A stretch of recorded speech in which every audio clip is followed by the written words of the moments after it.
BBA, BCA, BCom computer కోర్సులో 100% placement లభించే ఏకైక డిగ్రీ కాలేజ్ కూకట్పల్లిలోని i3 డిగ్రీ కాలేజ్ 8367215215. నమస్తే రమగారు. నమస్తే చెయ్యి. రమగారు, దెయ్యాల కథలు చాలా మంది నన్ను తిడతారేమో, ఏంటి చేయ నువ్వు దెయ్యాల కథలు చెప్పిస్తూ దెయ్యాలు భూతాలని. కానీ సరదాగా ఉంటాయి, సరదాగా ఉంటాయి, ఇంట్రెస్టింగ్ గా అనిపిస్తాయి కదా. ఒక చందమామ కథ చెప్పుకుందాం. అలానే చాలా కాలం క్రితం చదివింది, వసుంధర గారిదని గుర్తు నాకు. అవునో కాదో ప్రేక్షకులు ఎవరైనా చెప్పాలి. అలాగే ఆథర్ పేరండి వసుంధర గారు. వసుంధర గారు చాలా నావెల్స్ కూడా రాశారు. చాలా బాగా మంచి కథకులు. అంటే వారు శ్రీమతి గారు ఇద్దరు కలిసి రాస్తారని అంటారు, భార్యాభర్త ఇద్దరు కలిసి రాస్తారని. అలాగే తెలుసు నాకు. బాగుంటాయి కథలు. మరి చందమామ కథలే చాలా కాలం అయింది చదివి, కానీ బాగుంటుంది సరదాగా. ఓ రామాపురం అనే ఊళ్ళో ఒక మర్రి చెట్టు ఉందట. అయితే ఏమైందట, ఒకరోజు దాని మీద చాలా దయ్యాలు ఉన్నాయట.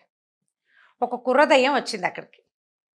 వస్తే ఆ చెట్టు మీద ఉన్న దయ్యాలున్నాయి, పోనాయినా ఇక్కడ వాళ్ళంత మంది ఉన్నాం మేమే, ఇంకోటి ఏదైనా చూసుకో, ఏదైనా ఇంట్లో ఉండొచ్చు కదా, ఎందుకు మా దగ్గర చేరతాం, మేమే చాలా మంది ఉన్నాము, మాకే ఇక్కడ ప్లేస్ చాలటం లేదన్నాయి. అనేసరికల్లా అదేం చెప్పింది, వచ్చిన కుర్ర దయ్యం, మొన్నటిదాకా ఓ ఇంట్లో ఉండేవాడిని, అక్కడ వాళ్ళు భూత వైద్యులను పిలిపిస్తారు, మనుషులు ఇళ్లలో ఉండలేము, ఇదివరకు హాయిగా ఇళ్లలో ఉండొచ్చని భావించేవాడిని, ఎవరింట్లో ఉన్నా ఉంటే వాళ్ళు తెలిసిపోయింది అనుకో వాళ్ళకి మనం ఉన్నామని, భూత వైద్యులను పిలుస్తారు, వాళ్ళ బాధ పడలేము, భూత వైద్యుడు ఒకటి నన్ను పంపించేశాడు, ఏం చేయలేక ఇక్కడికి వచ్చాను అని బతిమలాడింది. మిగిలిన వాళ్ళంతా ఒప్పుకోవాలి, ఇంకో చెట్టు చూసుకున్నారు. మర్రి చెట్టు బాగుంటుంది నాకు, పైగా నాకు చెట్టుగాలే ఇష్టం, నాకు మర్రి చెట్టుగాలే నా ఒంటికి పడుతుంది, నేనుండే మర్రి చెట్టు మీద చాలా మంది ఉన్నారని ఇంట్లోకి వెళ్తే ఆ ఇంట్లో వాళ్ళు తరిమేశారు, నేను ఇక్కడికి వచ్చాను అని బతిమలాడింది.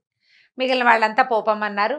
అయితే వాళ్ళల్లో కొంచెం సుమారుగా ఉన్న దయ్యం ఒకడు మంచివాడు ఉన్నాడనమాట. వాడు ఏమన్నాడంటే, సరే అయితే నేను వెళ్ళి మనుషుల ఇంట్లో ఉంటా, ఎప్పటి నుంచో మనుషుల ఇళ్లలో ఉండాలనుంది నాకు, నా ప్లేస్లో నువ్వు ఉండు నా బదులు అని చెప్పి ఈ దయ్యం వెళ్ళిందట. కొత్తగా వచ్చిన కుర్ర దయ్యమేమో ఈ దయ్యప్ప ప్లేస్లో ఈ చెట్టు మీద ఉండిపోయింది. ఈ వెళ్ళిన దయ్యం ఏం చేసింది, పోలయ్య అనే ఒక ఆయన ఇంట్లో చేరింది. పోలయ్య గారింట్లో చేరితే ఆ పోలయ్య గారింట్లో భార్యాభర్త, ఇద్దరు కొడుకులు, ఇద్దరు అబ్బాయిలకి పెళ్ళిళ్ళు అయినాయి. పెద్ద అబ్బాయికి ఒక 3 ఏళ్ల చంటి పిల్ల కూడా ఉంది, ఓ పిల్లాడు ఉన్నాడు. వీళ్ళు చక్కగా కులాసాగా కబుర్లు చెప్పుకునేవాళ్ళు, బాగా పని చేసుకునేవాళ్ళు, అన్ని పనులు పాటలు చూస్తుండేది ఈ దయ్యం. ఆ ఇంట్లో కూర్చుని పైన ఎవరికి కనపడదు కదా, ఆ చిన్నపిల్లాడి ముద్దు ముచ్చట్లు అవి చూస్తే గొప్ప సరదాగా ఉండేది దానికి. బాగానే ఉందిగా, ఇళ్లలో ఉంటే ఏమిటి వాళ్ళందరికీ వచ్చిన బాధ, నాకు అర్థం కాదు అని అనుకుంటోంది దయ్యం. సరే, ఆ ఇంట్లో అటక మీద దీని మీద ఇవి ఉంటాయి కదా, అటక అంటానికి వీల్లేదు, వాటిని దూలాలు ఉంటాయి, ఓ దూల మీద కూర్చుని కిందకి చూస్తూ ఉండేది. వీళ్ళంతా ఏదో కబుర్లు చెప్పుకుంటున్నారు. ఇంతలో ఏమైంది, ఓ రోజు కోడళ్ళిద్దరూ అత్తగారు ఓ సాయంకాలం నాడు కబుర్లు చెప్పుకుంటున్నారు. పక్కింట్లో వాళ్ళ సంగతి ఏమిటి, కోడల్ని అత్తగారు దయ్యంలాగా పీడిస్తుందిట. అయితే పెద్ద కోడలు చెప్పింది, దయ్యంలాగా పీడిస్తుందిట, దయ్యం పట్టినట్టు పట్టేసింది వాళ్ళ అత్తగారు దాన్ని అంది. అనేసరికల్లా కోడలంది, దయ్యం కానీ దయ్యాలు చాలా నయం అనేసరికల్లా ఇప్పుడు ఇలా మాట్లాడుకుంటారు. మాట్లాడితే అత్తగారింది, ఏమిటే దయ్యం సంగతి నీకు బాగా తెలుసా, దయ్యాలు బట్టి పీడిస్తాయంటావా అని అత్తగారు అడిగింది.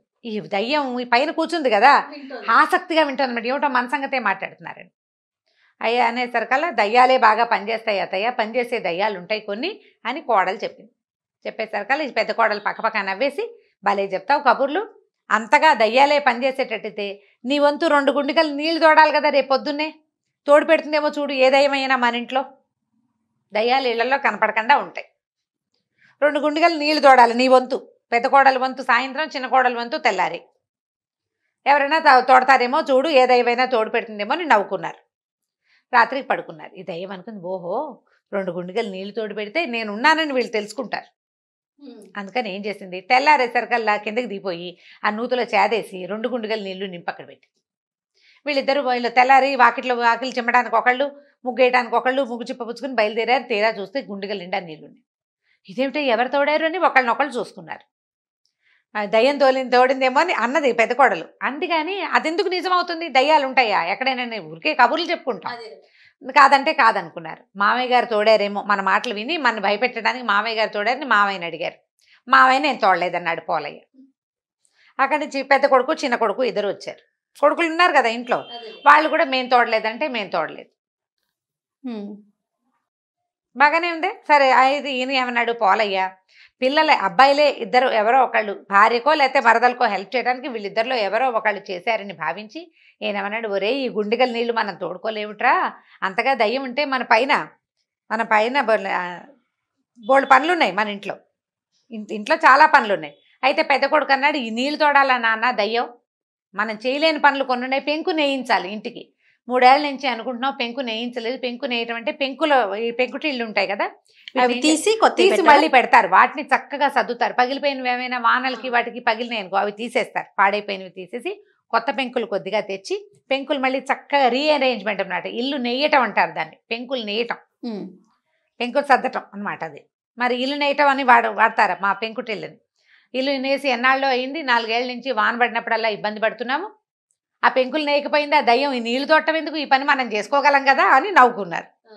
సరే దయ్యం అనుకుంది, ఓహో ఈ పని చెయ్యాలి కాబోలు వీళ్ళకి అనుకుని ఏం చేసింది, ఆ పెంకులు నేసేసింది. తెల్లారేసరికల్లా చూస్తోంది రెడీగా, వీళ్ళు నా పనిని గుర్తించారో లేదో, దయ్యాలు మంచివాళ్లే, మంచివే, అవి పనులు చేసి పెడతాయి, కోడళ్ళు అత్తగారులను పీడించినట్టుగా లేదా అత్తగారులు కోడళ్ళని పీడించినట్టుగా పీడించవు అని చెప్పాలని దాని ఉద్దేశం. తెల్లవారేసరికల్లా ఏమైంది, ఈ పోలయ్య గారు ఉన్నాడు కదా, ఆయన పొద్దున్నే లేచి ఏదో గుండె పట్టుకుని పడిపోయాడు, ఏదో వచ్చింది సమస్య. తీరా డాక్టర్ని పిలిచారు, గ్యాసే కదని గుండెల్లో మంట వస్తుంది కానీ కడుపులో ఒక వ్రణం ఏదో ఒక గడ్డ వచ్చింది ఆయనకి. సరే డాక్టర్ ఏమన్నాడా, వచ్చిన డాక్టరు శస్త్రచికిత్స చేయాలి, దీనికి కొంచెం నొప్పి ఎక్కువగా ఉంటుంది, మాత్రలు వాడుకోవాలి అని చెప్పాడు. చెప్పేసరికల్లా ఇంటిల్లిపాది ఈ రగడలో పడ్డారు. ఈ ఇల్లు నేయబడిన సంగతి వాళ్ళు చూసుకోలే. అదే సరే ఏం చేశారు, గబగబా హాస్పిటల్కి తీసుకెళ్లారు, ఏదో అక్కడ పల్లెటూరు వైద్యశాలే పాతకాలపది, అక్కడికి తీసుకుపోయారు, వైద్యం ఏదో చేశారు. ఆయనకి కడుపులో నొప్పి వచ్చినప్పుడల్లా నిద్ర మాత్రం వేస్తే సరిపోతుంది, నిద్రలో ఉంటే కొంచెం నొప్పి తగ్గుతుంది, ఒక వారం 10 రోజులు ఇలా ఉంటుందని చెప్పాడు. సరే ఈయనకి బాధగా ఉన్నప్పుడల్లా ఓ మాత్ర వేసుకుని పడుకుంటున్నాడు. బాధగా లేనప్పుడు ఆయన పథ్యం పానం చూడాలా అనారోగ్యస్తుడికి, వీళ్ళు ఇంకా ఈ ఇల్లు నేయబడింది అనే సంగతి చూసుకోవాలి. దయ్యానికి చాలా నిస్పృహ వచ్చేసింది, ఏమిటి ఇంత పని చేసాం, ఎవరు గుర్తించట్లేదు నన్ను. మనకు కూడా అలాగే ఉంటుంది, ఏదైనా చక్కగా మంచి చీర కట్టుకుంటే వచ్చే అవతల వాళ్ళు మనని గుర్తించకపోతే చాలా కష్టంగా ఉంటుంది, అటు ఇటు తిరుగుతారు. పిల్లలైతే బాగా తిరుగుతారు అటు ఇటు. నేను అడగను మిమ్మల్ని రాగానే, రమ్మగారు నన్ను గుర్తించండి అని. అదే గుర్తింపు కావాలి, దయ్యానికి కూడా కావాలి. చూస్తుంది 4 రోజులు వారం రోజులు గడిచిపోయింది. వారం 10 రోజుల తర్వాత వాన వచ్చింది. పోలయ్య గారు కొంచెం లేచి కాస్త కులాసాగా తిరుగుతున్నాడు. వాన పడేసరికల్లా ఒరే వాన పడుతుంది, దక్షిణపు గదిలో కారిపోతుందేమో చూడండి, ధాన్యం తడిసిపోతే ఒడ్లుండవరా అని కేకేశాడు కొడుకుల్ని. ఈ కొడుకులు ఇద్దరు దక్షిణపు అక్కడ వడ్ల కొట్లోకి పరిగెత్తారు. నీ వాన ఏం పట్టల్లా, వాన పట్టలేదు నానో, ఏమిటి ఇంత పెద్ద జల్లు పడుతుంటే వాన పట్టలేదు, 3 నీరుడు భలే కురిసింది కానీ చూసుకున్నారు. పైకి చూస్తే ఎక్కడా గ్యాప్ లేదు. గ్యాప్ లేకపోయేసరికల్లా పెద్దవాడికి ఏం డౌట్ వచ్చింది, నాన్న మొన్న మనం పెంకులు నేయిస్తుంది దయ్యం మంచిదైతే పెంకులు నేయచ్చు కదా అనుకున్నాము, ఎవరైనా దయ్యపోద్ది నిజంగా మన ఇంట్లో ఉండి చేసిందేమోనని ఇద్దరు ఏం చేశారు, కొద్దిగా వాన తెరిపిరంగానే కొడుకులు ఇద్దరు చెరో పక్కన పైకి ఎక్కి చూసుకున్నారు. చూస్తే నీట్గా వరసలు పెంకులు పేర్చి కనపడ్డాయి. ఇంకేముంది, అంతే దయ్యం ఉందని కోడళ్ళు ఇద్దరు హడిలిపోయారు. అత్తగారు భయపడింది, కేకలు పెట్టింది, ఇంట్లో దయ్యం చేరింది, అదే నేసేసింది ఇల్లు, మనం పెంకన్నా కదపలేదు, ఎవరినైనా మనిషిని పిలవాలి, మనుషులు మనం చేసే పని కాదు, దానికి ప్రొఫెషనల్స్ ఉంటారు, నువ్వు నేను ఎక్కి చేసేయలేము ఆ పని, ఇంట్లో ఉన్న వాళ్ళు చేయరు, ప్రొఫెషనల్ ఉండి ఇంట్లో వాళ్ళు సాయం చేసేవాళ్ళు అప్పట్లో. కాబట్టి ఇప్పుడు దయ్యం పట్టింది, ఇంకేముంది అని చెప్పేసి వాళ్ళు భూత వైద్యుడు పిలుద్దాం అనుకున్నారు. ఈ దయ్యానికి హడలు పుట్టింది, నాయనో వీళ్ళు ఏదో చేస్తున్నారని పరిగెత్తుకుంటూ పోయింది మర్రి చెట్టు దగ్గరికి. ఆ మర్రి చెట్టు దగ్గర ఉన్న వాళ్ళంతా హాహాకారాలు చేశారు, ఎందుకు వచ్చావు, ఇక్కడ గ్యాప్ లేకపోతుంటే పోమన్నారు. అయితే ఏ దయ్యానికైతే తను రీప్లేస్మెంట్గా ఇంట్లోకి వెళ్ళిందో ఆ దయ్యం దగ్గరికి వెళ్ళి అడిగింది, మంత్రవేత్తలు వస్తే భూత వైద్యుడు వస్తే ఏం చేస్తాడరా అని. వాళ్ళు ఏం చేస్తారంటే మంత్రాలు వేసి చింతకాయ బరికి పెట్టి కొడతారు, ఆ దెబ్బలు వీపుకు తగులుతాయి, మనకి ఒళ్ళంతా మంట పుడుతుంది, అదే సమస్య, నువ్వు వచ్చేసావుగా నీకేం అవదలేదు, ఈ దయ్యానికి ఇంటికి వదిలిపెట్టి రావాలని లేదు, వాళ్ళు కావాలి దానికి, అందుకని ఏం చేసింది, సరే మీరు ఇక్కడే ఉండండి అని తను మళ్ళీ ఇంటికి వచ్చేసింది. వచ్చి ఏం చేసింది, పోలయ్య గారు రోజు నిద్ర మాత్ర వేసుకుంటున్నాడు కదా, 2 నిద్ర మాత్రలు మింగేసి పడుకుంది ఒక మూల. పడుకునేసరికల్లా ఆ భూత వైద్యుడు వచ్చాడు, హాంపి పట్టని బోళ్ళంత మంత్రం చదివాడు. ఆయనకి ఎక్కడా కనపట్టల్లా, కదలిక ఉండాలి, దయ్యాలు కదులుతూ ఉంటాయి గాల్లో, అట్లా గాల్లో కదా కదిలేది, ఇది నిద్ర మాత్రం మింగేసింది, మత్తుగా జోగుతోంది, ఒక దీని మీద దూలం మీద పడుకునుంది, కదలిక లేదు. లేకపోయేసరికల్లా ఆయన ఏం దయ్యం లేదండి, ఏమీ లేదు అని చెప్పేసరికల్లా సరే వెళ్ళిపోయి ఆయన పంపించేశాడు. పంపించేశాక మొన్న గుండెగలతో నీళ్లు తోడింది, నిన్నేమో పెంకులు నేసింది. ఉందో లేదో మన ఇంట్లో దయ్యం ఖచ్చితంగా ఉంది, మనకు తెలుసు. ఆ 2 పనులు అదే చేసింది, మనం చేయలేదు కాబట్టి. మూడో మనిషి వచ్చి మనుషులు చేసే పని కాదు కదా, అది కనపడకుండా చేసేది అసలు కాదు అని అనుకుని వీళ్ళు ఏమనుకున్నారు, ఆయన అన్నాడు, అదేమిట్రా ఒకవేళ ఉంటే గనక ధాన్యపు కొట్లో బోల్డని వడ్లున్నాయా, వడ్లన్నీ దంచి బియ్యం చేస్తుందేమో చూద్దాం, ఒకవేళ దయ్యం ఉంటే ఆ పని చేస్తుంది అన్నాడు. అనేసరికలు ఈ దయ్యం ఏమనుకుంది, ఓహో వీళ్ళకి ఇది కావాలనుకుని ధాన్యం అంతా దంచేసింది. తెల్లారేసరికలు దంచేసి వడ్లు బియ్యం అక్కడ పెట్టింది సంచులు. చూసుకున్నారు వాళ్ళు, అమ్మ బాబోయ్ ఇంకేముంది, దయ్యం మన ఇంట్లోనే ఉంది. కాకపోతే అప్పుడు ఆయన ఒకటి ఆలోచించాడు, మామూలుగా దయ్యాలు ఏం చేస్తాయి, ఇబ్బంది పెడతాయి, బాధ పెడతాయి. ఇది చూస్తే గుండెగల్లో నీళ్ళు తోడు పెడుతుంది, మనకు డబ్బు ఖర్చు లేకుండా నేసేస్తుంది. ఇప్పుడు ఒడ్లు దంచడం అంటే చిన్న పనే, గూళ్ళు పడిపోతాయి. చచ్చేలాగా పనిచేస్తే కానీ ఒడ్లు దంపుడు అవ్వదు. అప్పట్లో మరలు అవి లేవు కదా, దంచుకొని చెరుక్కుని బియ్యం చేసుకునేవాళ్ళు. నువ్వు దంచక్కర్లేదు, చెరగక్కర్లేదు, పనంతా మిగిలిపోయింది. తర్వాత ఎవరికైనా డబ్బిచ్చి చేయించుకోకర్లేదు, చేసి పెడుతుంటే ఇది దయ్యం ఎందుకైంది, దేవత.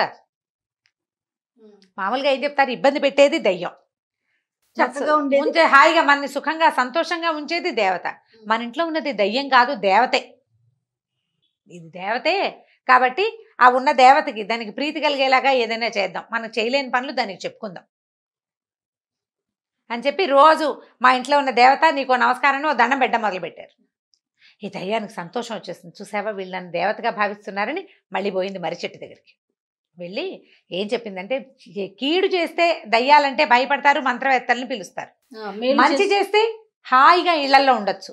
ఈ వెధవ మర్రి చెట్లు పుచ్చుకుని వెళ్ళటం ఎందుకు, దిక్కుమాలి మర్రి చెట్లు, ఇంట్లో సుఖంగా ఉంటుంది, ఎవ్వరూ మనని కదపరు. ఏదైనా చేత చేయగలిగినంత మంచి చేసామనుకో వాళ్ళు మనని హాయిగా ఉంచుకుంటారు, రోజు దండ పెడతారు పొద్దున్నే అని చెప్పింది. చెప్పేసరికల్లా దయ్యాలు కొన్ని నిజమా అన్నాయి, అక్షరాల నిజం. నేను పోలయ్య గారింట్లో పూజ చేయించుకుంటున్నా, రోజు పొద్దున్నే దండం పెడతారు నాకు, ఎక్కడున్నా నీకు దండమని. కాకితో పాటు నాకు కూడా ఓ పెడితే అన్నం పెడుతున్నారు, అది కాకే తింటుంది కానీ నా పేరుతో పెడుతున్నారు కదా వాళ్ళు. కాబట్టి ఇలా చాలా మన మంచి ప్రవర్తనతో ఉన్నామంటే మనని దేవతలుగా పూజిస్తారు అని చెప్పేసరికల్లా కొన్ని దయ్యాలు మేము కూడా దేవతలుగా ఉంటామని ఇళ్ళని పట్టుకుని వెళ్ళిపోయినాయి. కొన్ని కొంటి దయ్యాలు ఉంటాయి, అల్లరివి, చచ్చిన మాట వినవు, అవి మాత్రం ఈ మర్రి చెట్టు పట్టుకునే వెళ్ళాడుతున్నాయి. మనుషులకు మంచి చేసే ఉద్దేశం వాటికి లేదనమాట. ఇవి ఉండిపోయినాయి. ఈ పోలయ్య గారింట్లో ఉన్నదయ్యా మళ్ళీ ఎగురుకుంటూ పోయి తన వంతు దండాలు స్వీకరించడానికి వెళ్ళిపోయింది. వాళ్ళు ఏం చెప్పినా చేసేది అవసరమైన పని వాళ్ళు అన్నీ చెప్పరు, చేసుకోలేని పనులే చెప్తారు, ఆ పని చేసి పెట్టేస్తుంది. ఇది కథ కంచికి మనం ఇంటికి. చాలా బాగుంది రమ్మగారు, సూపర్, సరదాగా ఉంది కదా, చాలా సరదాగా ఉంది. రైట్ రమ్మ గారు, నమస్తే. నమస్తే జయ. ఈ వీడియో కనుక మీకు నచ్చినట్లయితే లైక్ చేయండి, షేర్ చేయండి. మరిన్ని ఇంట్రెస్టింగ్ వీడియోస్ కోసం మా ఛానల్ని సబ్స్క్రైబ్ చేసుకోండి.